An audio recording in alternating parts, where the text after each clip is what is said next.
once you have built something, it's on like you're going to be able to have to charge your customers, and that's how Stripe make their money, for example. Yeah. And now most companies and software has AI built in, right? And that's something that you should be you shouldn't have to think about how that works. It should just work, and that's something we will be doing our utmost to take care of for our customers.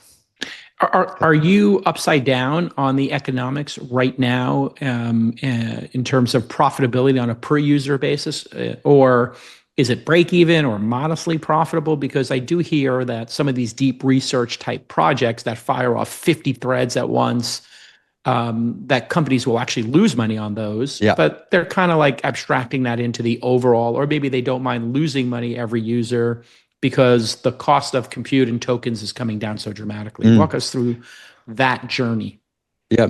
Again, we want to make it as cheap as possible to build and create things. It's a part of the mission to like let human creativity be a driver, which is a more optimistic future than us just consuming brain rot.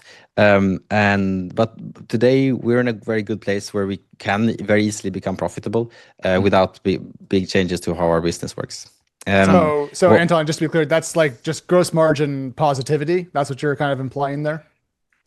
Yeah, if you split up your users into the free users and the paying users, and we have gross margin profitability on the paying ones. So that means that we can like grow users very rapidly without like me being freaking out about our bank account.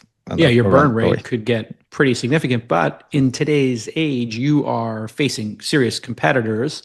So there's an argument to, like Uber did and Lyft did, hey, if we lose a couple rides we lose a couple bucks per ride, no big deal, because at some point we could flip the switch. So take me through what it's like when you hit this kind of revenue as a startup so quickly, and then competitors emerge, and then thinking about pricing and is this going to turn into a pricing war? Has it turned into a pricing war yet?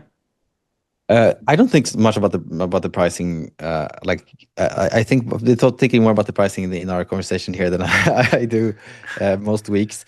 We're just thinking about really building a product that our customers love and making that into a generational product and the generational company on top of that, where we want Lovable to be used by 1 billion developers or builders that don't have to write software code. There's like 50 million developers out there today, right?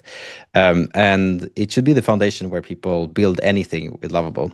And what's possible for us to do here is to not just have this $1 trillion outcome as a goal, but to have it as a proving ground where more of the great ambition and the talent and a strong culture from European companies can be inspired to have this large global goals as we are currently pursuing.